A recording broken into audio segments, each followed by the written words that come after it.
For the UK on Wednesday afternoon into Wednesday night, Ireland, coastal Scotland as well. And look at these winds. In some cases, hurricane strength winds are anticipated. So another storm moving into the UK. Let's bring it back home again. So if you're like me, you may have looked at the forecast, looked at your app and said, hey, we have a cold, sunny day in Hamilton. Well, sometimes things change, and it's the lake that does it. You get that wind coming off the lake, the streamers. We talk about lake effect snow, and it wasn't even particularly windy, but we had this little localized band set up, and that's why you saw the snow. That wind is going to change to the southwest, so it's turning around, and as it does, it's going to bring snow to the northern shores of Lake Ontario through the early morning hours on Tuesday, wrapping up by the afternoon. Boy, Tuesday morning will be a cold, or Tuesday morning was a cold one, and we're looking at another chilly day on Wednesday, but better than it has been. Around here are our totals. So we had 11 centimeters in St. John and Charlottetown, a little bit less in Halifax and Sydney because you had some mixing as well. Rain, snow mix. Temperatures were mild for a while and then they dropped. 12 centimeters in St. John's, Gander.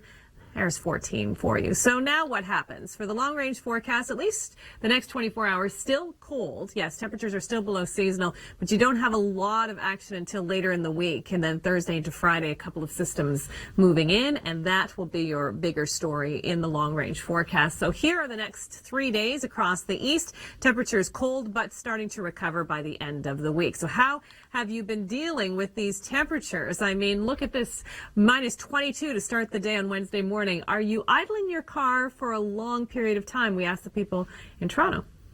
And they say about 30 seconds is all you need. The problem in Toronto, though, recently, because it has been so cold the last few days, cars are getting stolen because people are leaving their car running in their driveway as it warms up and going back in the house. You need to lock it, right? You get that spare set of keys or stay with your car. Don't get it stolen. Okay, so for Ontario, a little skip of snow for the north, a couple of centimeters at most. Another system on its heels, this one moving in late day Wednesday into Thursday. A few more centimeters anticipated for northern Ontario. The south, though, pretty quiet. Temperatures will warm up, though, by the time we get to Saturday. Okay, more on your national forecast coming up after this. Don't go away. The most complete weather coverage in Canada. That's what you get from the Weather Network. We have over 30 meteorologists working around the clock to meet your forecast needs. For the big picture and your local details, tune in to the Weather Network. It's kept the temperatures a little bit on the cool side, at least it did for Tuesday.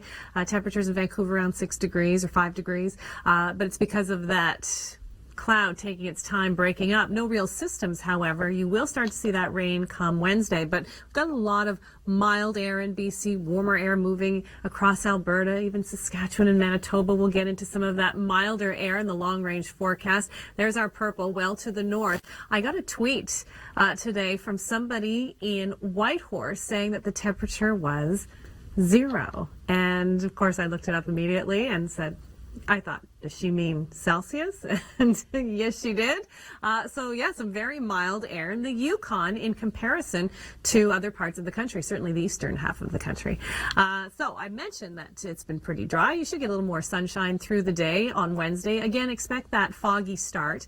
And then the heavier rain will move in Thursday night. So Wednesday night into Thursday, we've got showers for the south coast, but heavier rain is anticipated late today, Thursday into Friday. So there's your long range forecast. Saturday, Sunday, looking pretty soggy as well. 9 degrees both days. So it does get mild. Victoria bumping up to 10 degrees on the weekend. So some warm air there. We do have some snow moving across the northern prairies. About 5 centimeters for most. This is eventually moving into Manitoba, including Winnipeg, come Wednesday afternoon, and then on it goes into northwestern Ontario. We saw some freezing rain with that along the warm front earlier on Tuesday, but again, not heavy amounts of snow. So that's the short term. What about the long term? We'll take a look at the long ranger coming up with Dr. Doug and Cheryl Plouffe after this.